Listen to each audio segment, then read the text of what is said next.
Kilala mo ba yung sitwasyon? Nandyan ka sa garden center. Yung mata mo, halos lumuwa sa dami ng makukulay na pakete ng binhi, nagkikinang ang gamit, at mga sako ng magic soil.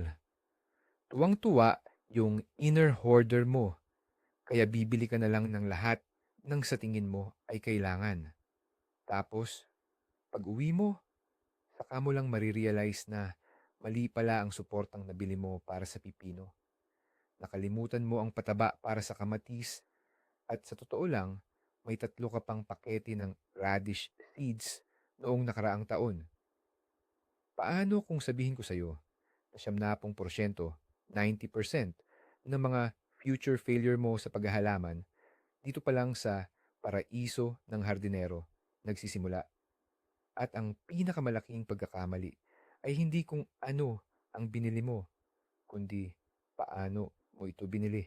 Sa video na ito, ituturo ko sa inyo ang foolproof na paraan ng paggawa ng shopping list na makakatipid sa inyo ng libo-libong piso at daan-daang nerve cells. At higit sa lahat, makakatulong maglatag ng pundasyon para sa tunay na masaganang ani. Manatili hanggang dulo at hinding-hindi nyo na magagawa ulit ang mga fatal error na ito. Dati, ang pagpunta sa tindahan para sa gamit sa hardin ay parang lotto. Bibili tayo base sa payo ng kapitbahay o kaya dahil maganda lang tingnan ng packaging. Isa itong daan ng pagsubok na humantong sa maraming pagkakamali. Walang laman na taniman, nasayang na pera, at pagkadismaya pagkatapos ng season. Pero ang modernong pamamaraan ng paghahardin ay tungkol, una sa lahat, sa pagpaplano. Tulad ng isang arkitekto na hindi magsisimulang magtayo ng bahay ng walang blueprint. Ang matalinong hardinero ay hindi pupunta sa tindahan ng walang clear na listahan. Ang listahang ito ay hindi lang simpleng papel na may mga pangalan.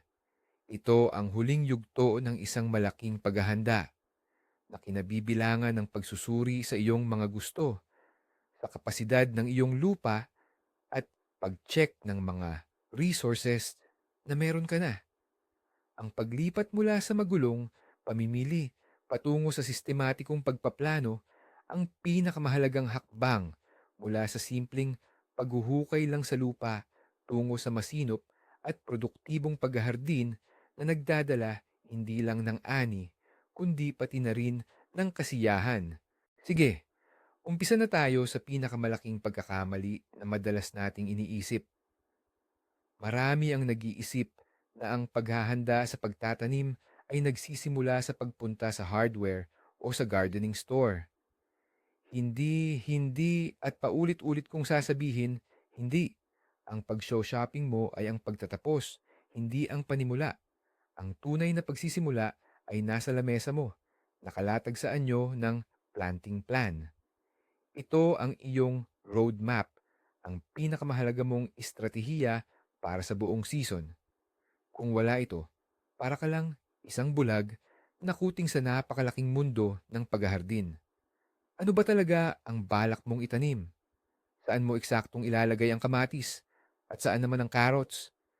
Gaano kalaking espasyo ang ibibigay mo para sa mga gulay na may dahon? Ang sagot sa mga tanong na yan ang direktang magdidikta kung ano ang mapupunta sa shopping cart mo. Halimbawa, nagdesisyon kang magtanim ng 10 puno ng high-growing na kamat. Dahil sa simpleng desisyong ito, bigla mong kailangan ng mga suporta tulad ng tulos o trellis, pang-itali, at espesyal na pataba. Kung wala kang plano, malamang na makalimutan mo ang lahat ng iyan. O di kaya ay bumili ka lang ng mga tulos na hindi pala bagay. Kaya, bago ka pa mag-isip tungkol sa pagpunta sa tindahan, gumawa ka muna ng detalyadong sketch ng magiging hardin mo. Yan ang pundasyon ng lahat, ang pinakamatalik mong kaibigan at tagapayo.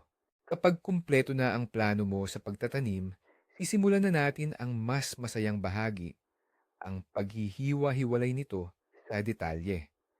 Isipin mo na parang Winawasak mo ang isang komplikadong sistema para maging simpleng piyesa.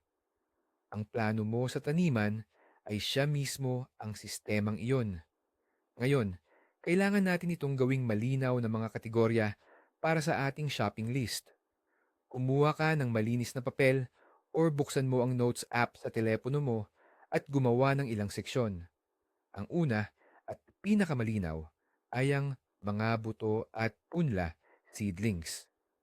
Dito mo isusulat ang lahat ng pananim na nasa iyong plano. Ang pangalawang seksyon ay lupa at pampabuti ng lupa, soil conditioners.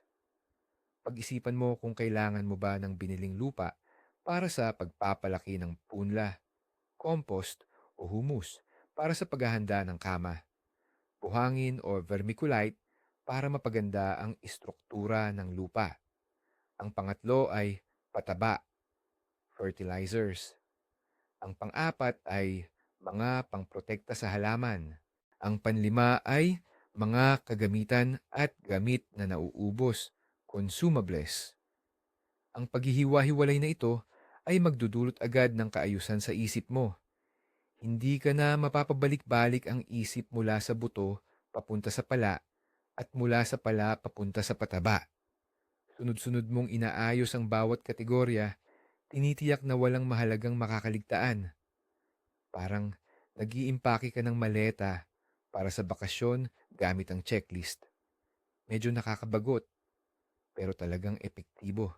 Ngayong may kategorya ka na ng buto, seeds, huwag kang magmadali na ilipat o isulat agad dyan ang lahat ng nasa plano mo. Panahon na para magsagawa ng malaking pagre-rebisa o ang tinatawag kong seed audit. Kahit ang mga baguhan pa lang sa paghahalaman, sigurado akong may nakatago silang tirang buto mula sa mga nakaraang taon sa isang espesyal na lalagyan.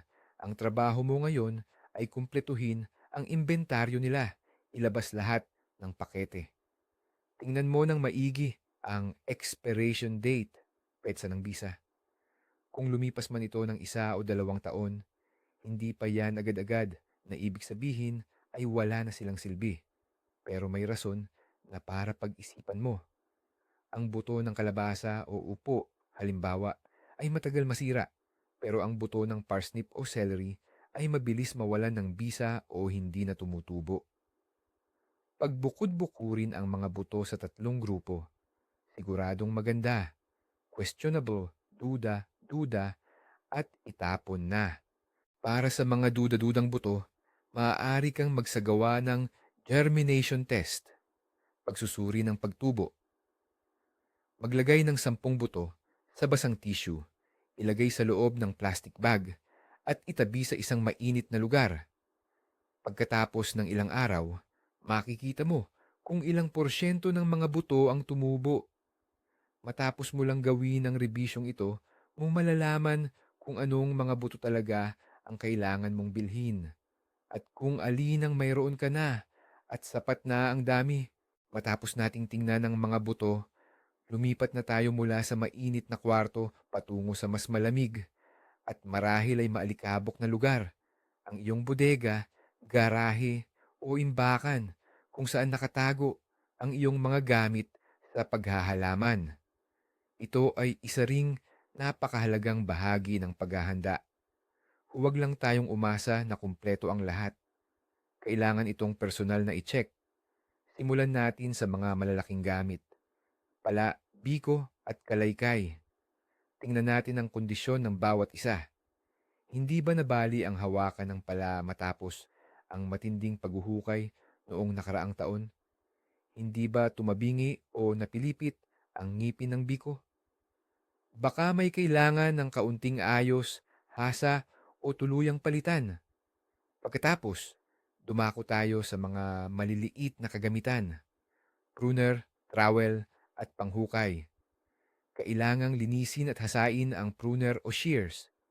Kung hindi, hindi ito puputol kundi dudurog lang ng mga sanga.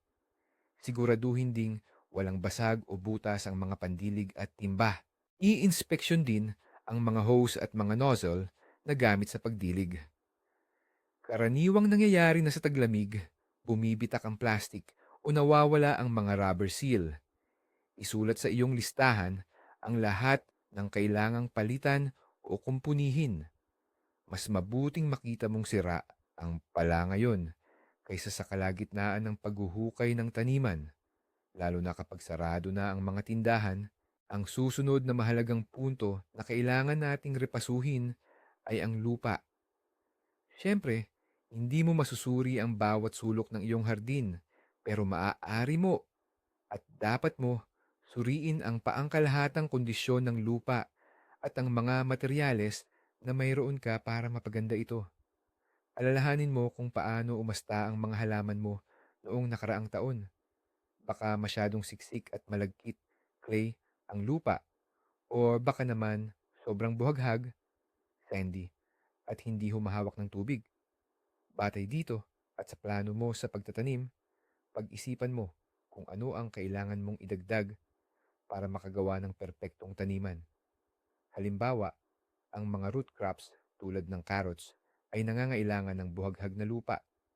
Kaya naman, baka kailangan mong idagdag sa listahan mo ang buhangin o kaya ay deacidified na peat moss o coco coir.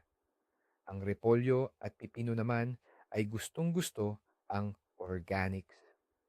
Kaya dapat mong tingnan kung sapat pa ba ang iyong compost or patabang dumi, manure. Kung nag-acid test ka at alam mong kailangan mong bawasan ang asido nito, isama na sa listahan ng bibilhin ang dolomite lime o apog. Ang pag-assess sa kalagayan ng lupa at pagpaplano para sa pagpapabuti nito ay isang investment sa kalusugan ng iyong mga susunod na halaman. Hindi pwedeng basta mo na lang ibaon ng buto sa pagod na lupa at umasa ng himala. Matapos nating talakayin ang lupa, pag-usapan naman natin ang pagkain para sa ating mga halaman. Silipin nyo ang inyong mga lagayan o istante ng pataba. Ano-ano na ba ang naipon ninyo dyan? Kadalasan, bumibili tayo ng pataba para sa isang partikular na layunin, kaunti lang ang nagagamit at ang matitira ay nakatambak lang ng taon-taon. Kaya, mag-inventoryo tayo. Una sa lahat, tingnan ang expiration date, lalo na sa mga likido at organiko-mineral na pataba. Ang mga expired na produkto ay hindi lang walang silbi, kundi maaari pang makasama sa inyong tanim. Ikalawa, ikumpara ninyo ang mga meron kayo sa aktwal na pangangailangan ng inyong mga halaman batay sa inyong plano. Halimbawa, kung magtatanim kayo ng maraming kamatis at sili, sa yugto ng pamumunga, kakailanganin nila ng potassium at phosphorus. Tingnan kung mayroon kayong abo, potassium sulfate, o kaya naman ay monopotassium phosphate. Para naman sa mga gulay na madahon sa simula pa lang, kailangan nila ng nitrogen. Mayroon ba kayong urea, ammonium nitrate, o organic nitrogen na pantaba? Gumawa kayo ng listahan ng mga pataba na meron kayo at isulat sa tabi nito kung anong klasing halaman ang angkop gamitan nito. Sa ganitong paraan, makikita ninyo agad kung ano ang kulang sa inyong koleksyon at malalaman ninyo kung anong pataba talaga ang kailangan ninyong bilhin sa halip na basta na lang mamakyaw ng lahat ng makita ninyo sa tindahan. Ngayon, dumako naman tayo sa usapin ng proteksyon. Tandaan natin, mas mainam at mas tipid ang pag-iwas kaysa sa paggagamot at valid yan maging sa ating mga taniman. Kaya naman, obligadong gawin ang pagrepaso sa lahat ng ating gamit panlaban sa sakit at peste ng halaman.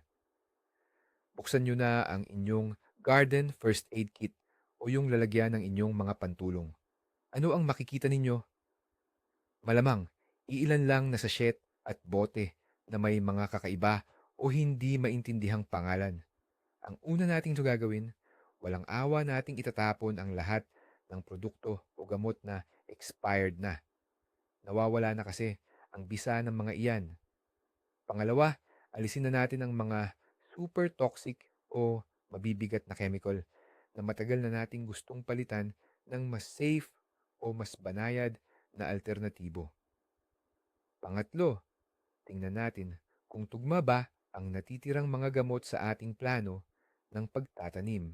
Kung magtatanim kayo ng patatas, siguradong kailangan nyo ng panlaban sa Colorado potato beetle.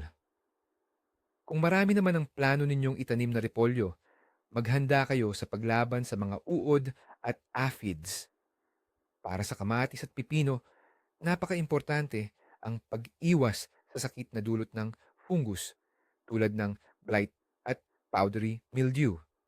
I-check nyo kung mayroon kayong basic na fungicides at insecticides at mas mainam kung biological o galing sa natural na pinagmulan ang mga ito.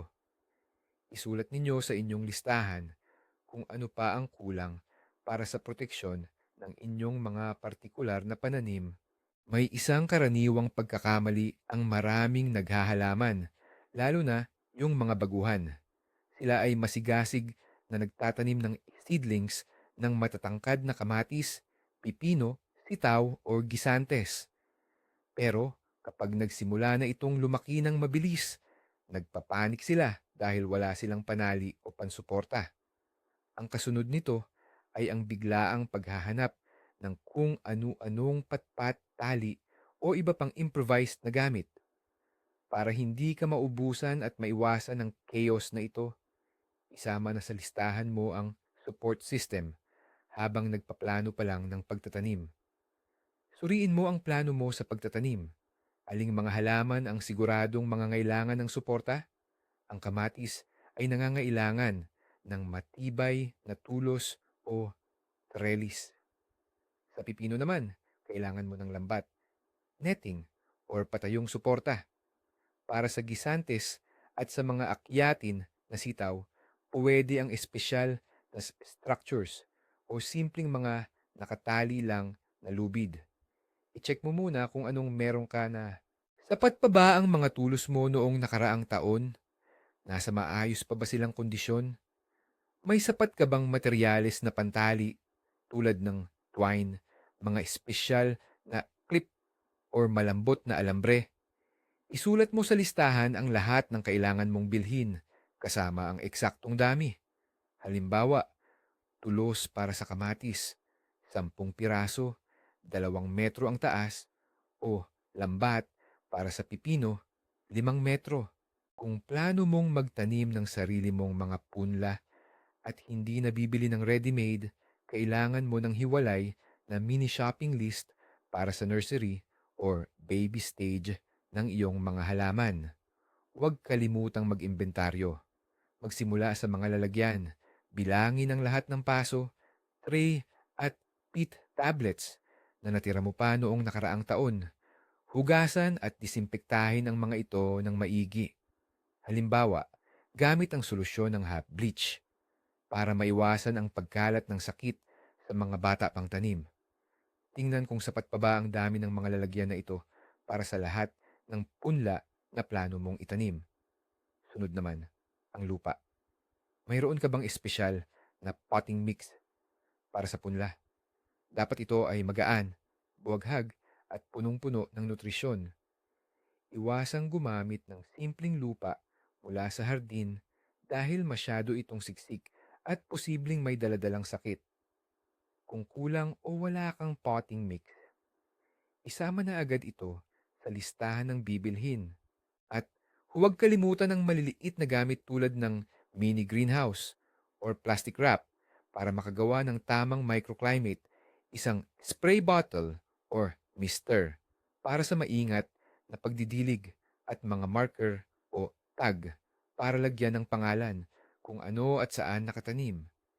Maniwala ka, kung walang label, mabilis mong makakalimutan kung alin ang variety na bull's heart at kung alin naman ang Black Prince. Kapag tapos na kayong mag-imbentaryo ng lahat ng gamit nyo, mula sa buto hanggang sa mga tornilyo sa bodega, ito na ang saktong oras. Kunin nyo lahat ng notes nyo at magsimula na kayong gumawa ng inyong master list or pangunahing listahan.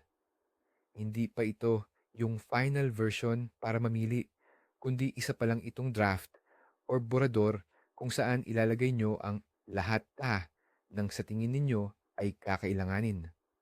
Huwag muna kayong mag-filter or mag-edit sa puntong ito. Sulat lang ng sulat. Bali ang hawakan ng pala. Isulat, hawakan ng pala. Kulang ng 5 tulos para sa kamatis. Isulat, tulos, 5 piraso. Kailangan ng buto ng pipino na German variety. Isama sa listahan. Naubusan ng pise. Ilagay na rin. Ang prosesong ito ay parang brainstorming sa sarili.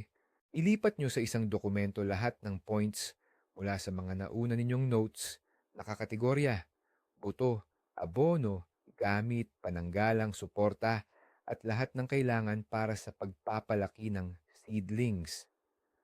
Siguro, parang napakalaki at nakakatakot tingnan ng master list na ito. Pero huwag kayong mag-alala.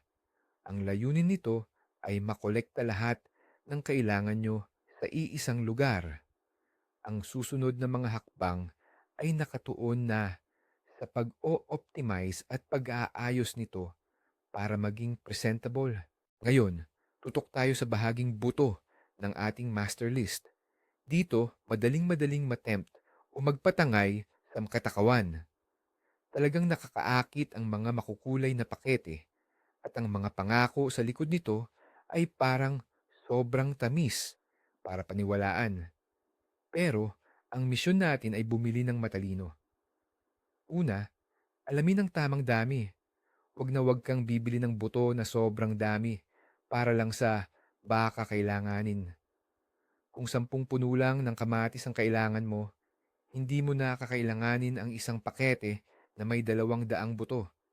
Ang sobra ay maiimbak lang at kalaunan ay mawawalan ng kakayahang tumubo. Pangalawa, isipin ang kalidad. Mag-research tungkol sa mga nagbebenta. Mas mainam pang bumili ng buto na medyo may kamahalan sa subok na kumpanya na may magandang reputasyon kaysa magtipid tapos pangit naman ang tubo o mas masahol pa. Iba ang lumabas sa inaasahan mo.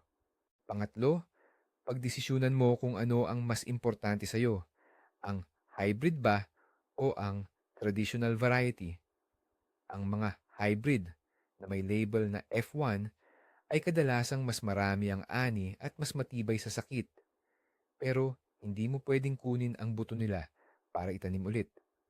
Ang mga traditional varieties naman ay nagbibigay sa iyo ng pagkakataong mag-ipon ng sarili mong buto para sa susunod na taon habang napapanatili mo ang mga katangiang nagustuhan mo. Ilagay mo na sa listahan ang eksaktong pangalan ng variety o hybrid na gusto mong bilhin para pagdating mo sa tindahan, hindi ka na mag-aalangan at makakaiwas ka sa mga impulse buy. Dumako na tayo sa bahaging lupa at mga pampaganda ng lupa or soil and soil conditioners. Ito ang punto kung saan ang pagiging kuripot ay magpapatriplo sa bayarin, sa oras, sa lakas, at sa magiging ani. Hindi mo dapat tipirin ang kalidad ng lupa. Ang murang lupa na binili mo lang sa supermarket na kadalasan ay peat lang na may halong basura ay hindi makapagbibigay ng magandang simula sa iyong mga halaman. Kaya, kung bibili ka ng ready-mixed na lupa, pumili ng mga tagagawa na subok na ang kalidad. Para sa mga seedling or punla, kumuha ng espesyal, pinong-pino, ito fine grade, at sterilized na timpla. Para naman sa mga garden beds, pwede kang gumamit ng universal at masustansyang lupa. Ang pinakamahalaga rito ay ang tamang pag-compute ng dami na kailangan mo. Hindi ito mahirap. I-multiply mo lang ang haba ng kama sa lapad nito at sa taas ng layer na gusto mong idagdag. Halimbawa, para sa isang kama na 6 na metro ang haba, 1 metro ang lapad, at nais mong lagyan ng 10 sentimetro, 10 centimeters na compost. Kailangan mo ng 0.6 na metro kubiko or 600 litro, 600 liters.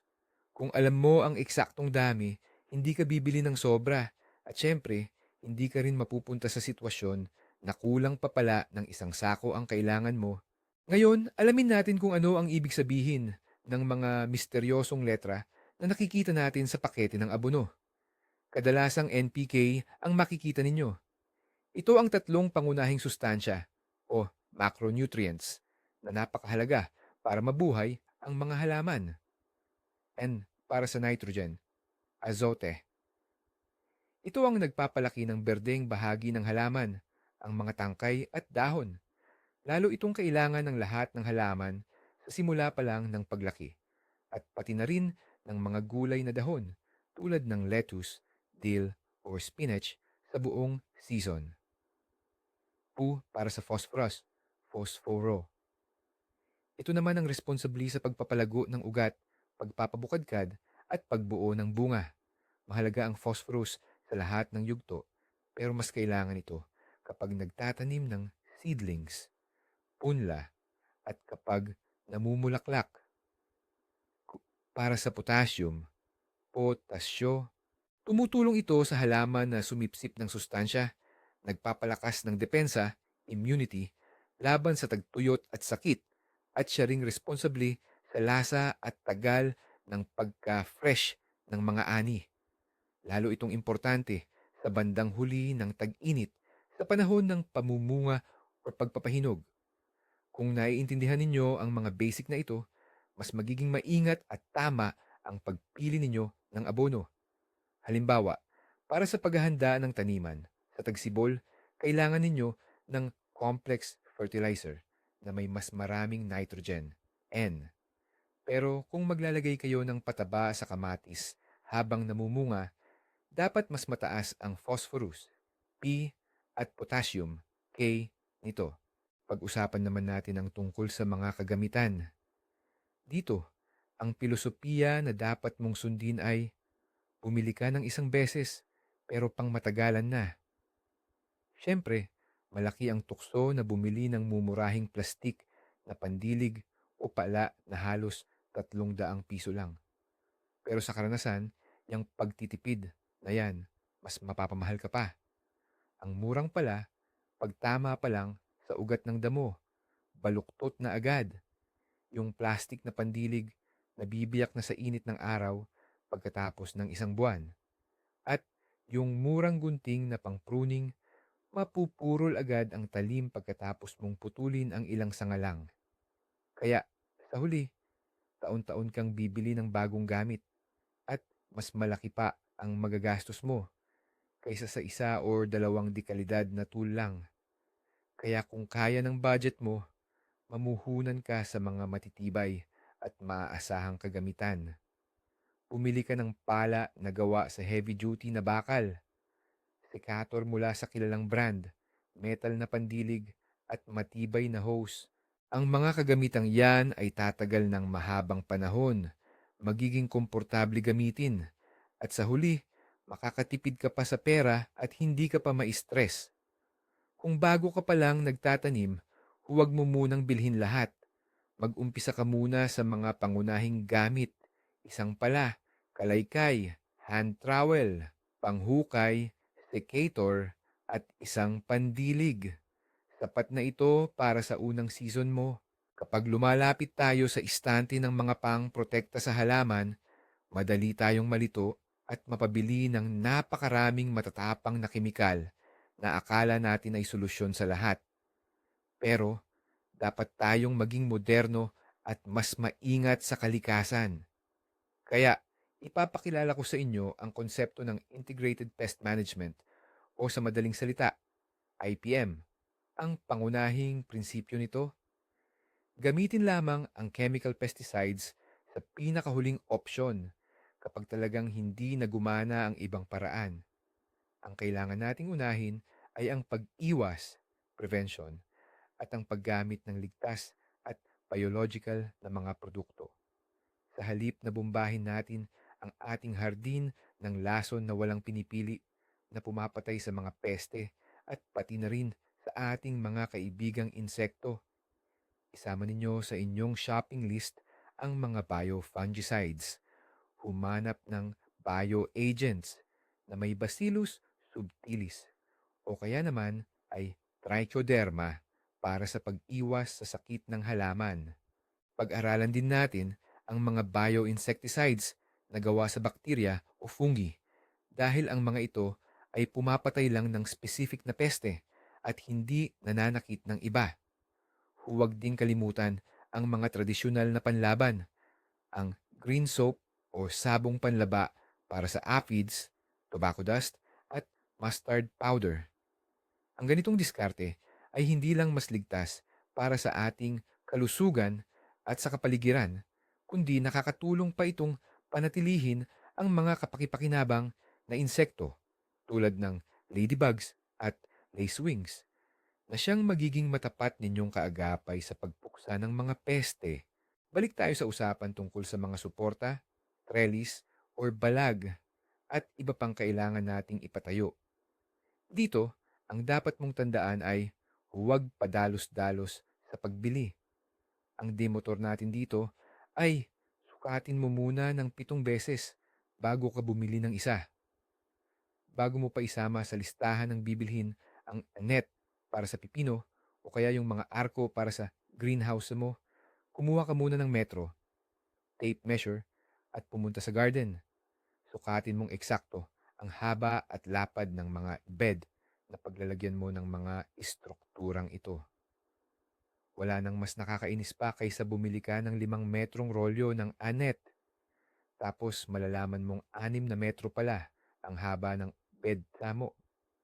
O di kaya, bumili ka ng arko na masyadong mababa para sa mga sili mo sa hinaharap. Isulat mo sa listahan mo, hindi lang basta mga arko para sa greenhouse, kundi mga arko para sa bed na may lapad na 80, 80 sentimetro at taas na hindi bababa sa 60, 60 sentimetro, 6 na piraso. Kapag mas detalyado ang listahan mo, mas maliit ang tsansa na magkamali ka pagbili. Pag-isipan mo rin ang materyales.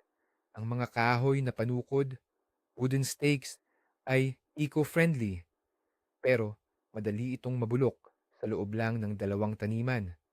Mas tatagal naman ang mga metal na may plastic coating o kaya fiberglass na rebar.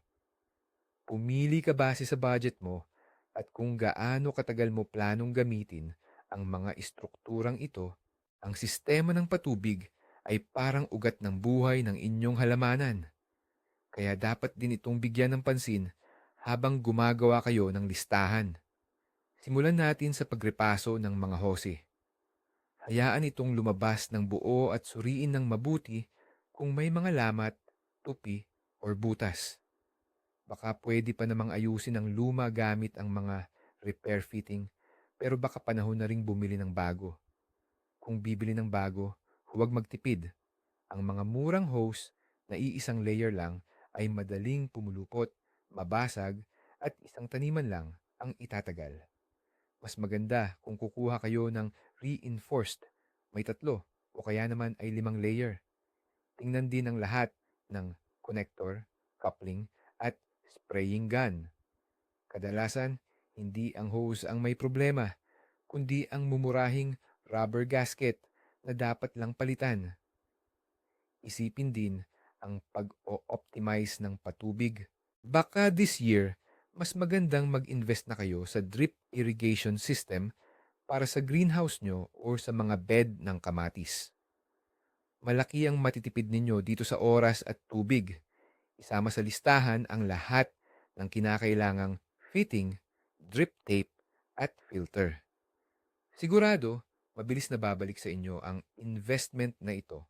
Ngayon, talakayin naman natin ang mga maliliit na bagay. Mukhang hindi mahalaga, pero kung wala ang mga ito, magiging pahirap ang paghahalaman. Ito yung mga bagay na palagi mong nakakalimutang bilhin, tapos tsaka mo lang maaalala kapag kailangan mo na talaga. Una, ang mga guwantes. Dapat mayroon kang ilang pares.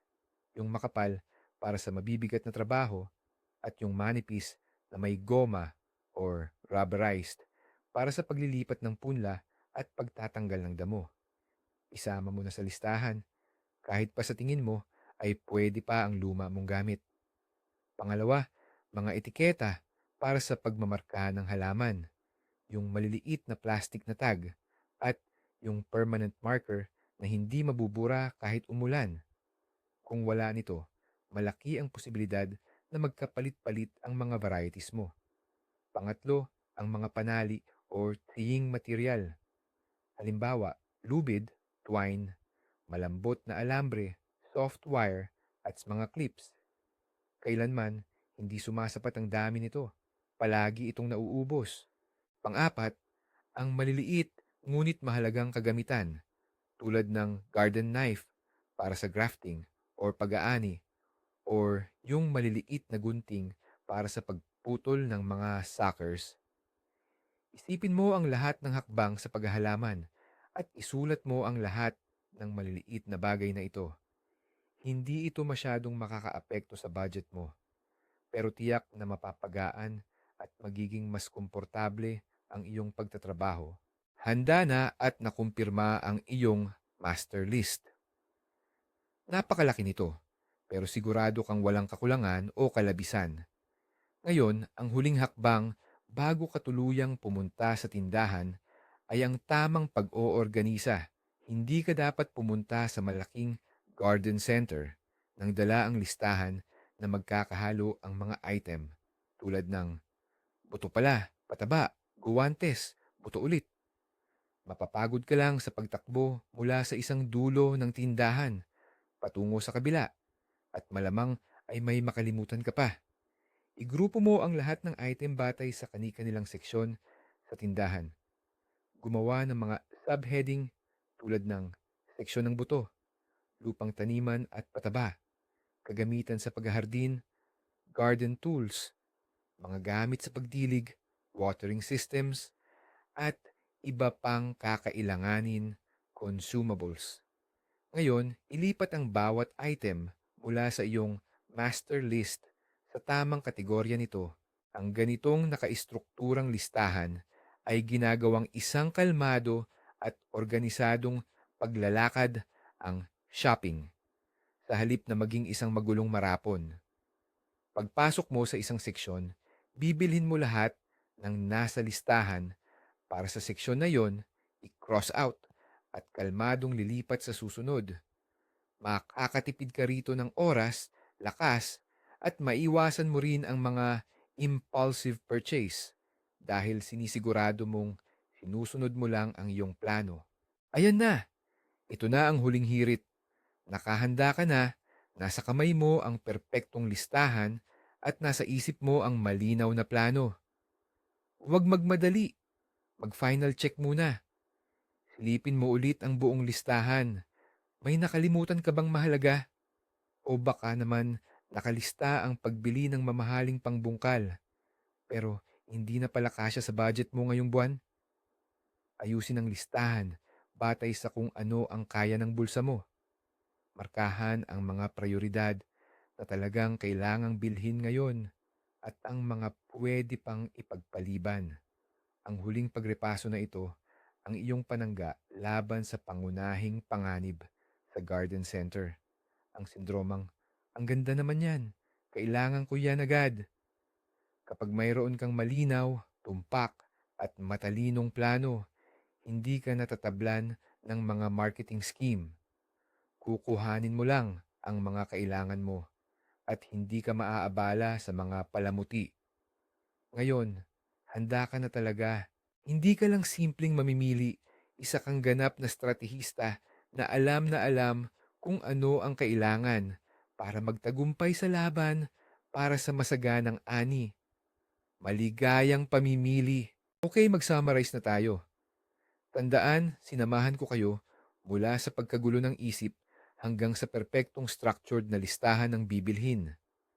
Ang pinakaimportante na dapat tandaan, ang pagpunta mo sa tindahan ay hindi simula, kundi ito na ang resulta ng lahat ng malaking paghahanda mo.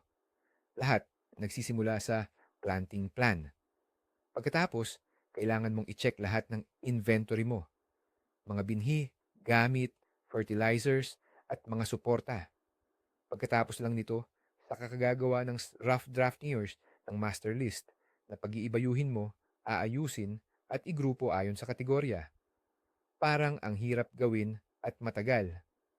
Pero sa totoo lang, kung maglalaan ka lang ng ilang gabi para sa pagpaplano, mas marami kang mai-save na oras, pera, at stress sa buong gardening season.